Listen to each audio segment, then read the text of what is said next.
So tell me, who doesn't love hideous looking, violent giants eating humans?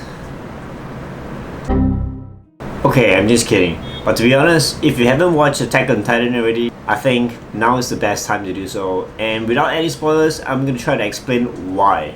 Cue the intro. More often than not, people feel that the animation is overhyped and just another monster slaying action story. And I started out thinking like that.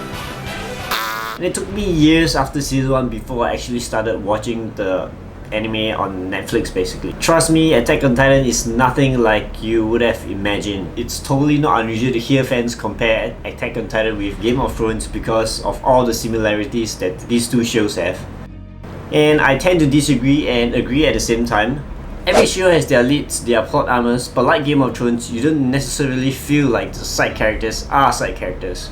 They are important and they might die anytime soon because the stakes are high, which is why both of these shows have such similarities. The characters here in both shows are so fleshed out throughout the seasons, you might easily develop a connection for them, and that's when the writers try to play with your feelings. The main characters in Attack on Titan are there and they matter, but sometimes you'll feel like the other guys matter even more, and don't be surprised that they get more screen time than the rest. How Attack on Titan differs from your usual manga or anime is all thanks to the writer Isayama.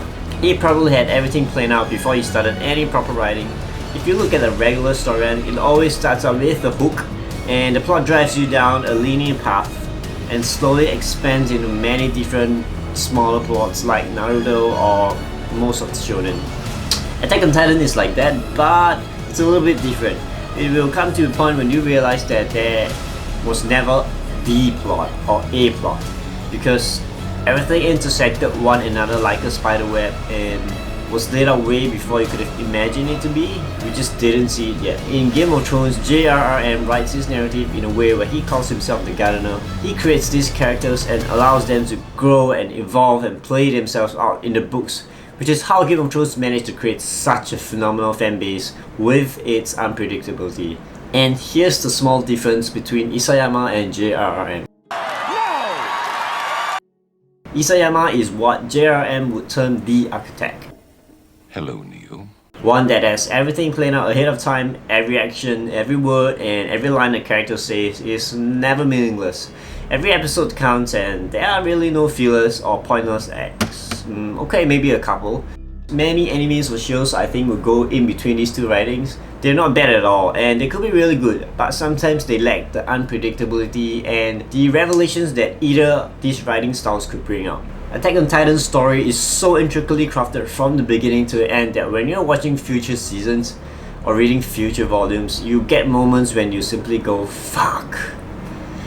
It reminds me of watching shows like Inception or The Arrival, where I had to go back and watch it several times more to actually understand and see that that happened because of this.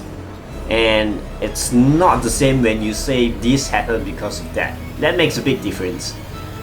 In one of the videos by TotallyNotMark, he mentions that there are two kinds of surprises in story writing, and one of them are cheap surprises, when you get thrown in with some shock factor and get stunned for a second. The second one is where he called the true surprise, and Attack on Titan thrives at it. There are so many surprises you would never imagine. You will slowly realize that Isayama, the architect, has been weaving a lot of things since day one. The build-ups you thought was just another pointless scene or subtle lines and acts, they were all part of the plan, and the payoffs are so worth it. It's what they would call foreshadowing, and how he does it here or in the manga is so unreal. There are three other reasons, the first being how real Attack on Titan is, even though I just said how unreal it is. I'm not talking about the possibility of man-eating giants actualizing. Wait, could that be actually possible? Okay, I'm talking about the world Attack on Titan is set in. The core subjects it goes into are very much like ours. You get to see how it explores politics, religions, and oppression. When you hit the end of the line, you realize how much symbolic meaning Attack on Titan carries in the real world. It's cruel and it's dark, but it's a through work of art that delves into politics, classes, racism, and even fascism. The next reason is the soundtrack. Horiyuki Sawano, he literally puts you into the world with his scores, and each track hits you right on the spot, and I really can't find any other way to explain it. And well, the last but not least, you do not have to wait fucking 4 years for the next season, because the next one is coming out in a few months, and if now is not the perfect time to catch up, then fuck knows when it is, man. So yeah, this entire video is still my opinion, and by no means am I an expert in the field, because I have only watched a handful of animes and read some mangas, but I would personally always consider Attack on Titan a masterpiece. So please, before you get caught up in any more spoilers, go watch the show blind without knowing anything about it at all other than Titans eating humans. Attack on Titan is like paying $5 for a Babuka ride and suddenly ending up on the Kingdom Car ride at Six Flags. And if you don't trust me, at least trust the hype.